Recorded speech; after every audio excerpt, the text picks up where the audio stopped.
is not personal at all. And so she suddenly became aware of an entirely heathenish image. Yes. That comes fresh from the archetype. She had not the idea of a Christian God or of an Old Testament Yahweh.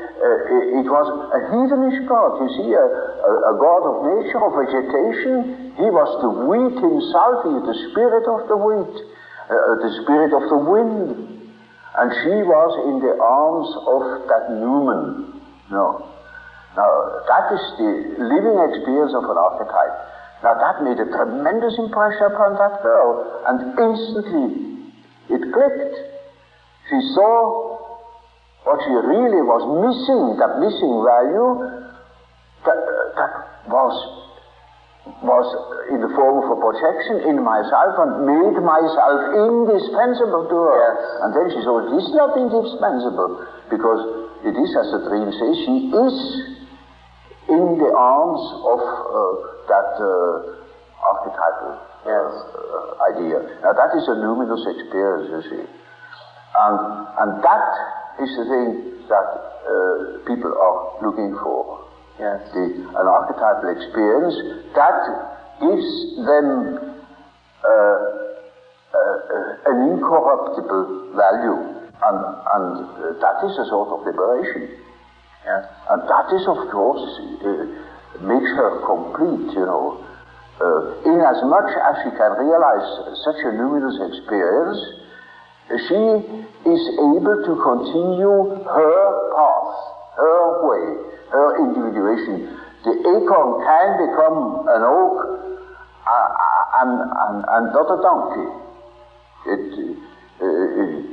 Nature will take her course. She will become that which she is from the beginning. Now, we think we are able to be born today and to live in no myth, without history. That is a disease. That's absolutely abnormal, because man is not born every day. He's once born in a specific historical setting with the specific historical qualities, and therefore he is only complete when he has a relation to these things. It's just as if you were born without eyes and ears, when you are growing up with no connection with the past. From the standpoint of natural science, you need no connection with the past. You can wipe it out. Yes, yes. And that is a mutilation of the human being. Now I saw through my practical experience that this kind of proceeding had a most extraordinary therapeutical effect.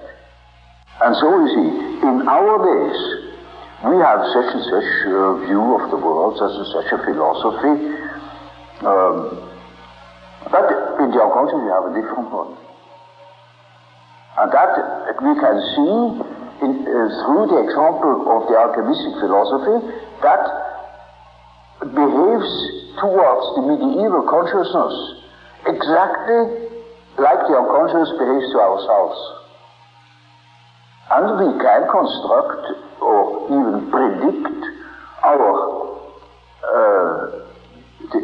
the unconscious of our days when we know what it has been yesterday. Now that is, with a few words, the development of my ideas. Now, Doctor, you, a great deal of your work, of course, are aware of the fact that in your early work, you were, to some, at least, in association with Dr. Sigmund Freud. And I know it would be of great interest to many of us to hear a little bit about how you happened to hear of Dr. Freud and how you happened to become involved with some of his work and ideas. Well, as a matter of fact, it was in the year 1900, in December, soon after Freud's book about dream interpretation had come out, that I was asked by my chief, Professor Bleuler, to give a review of the book.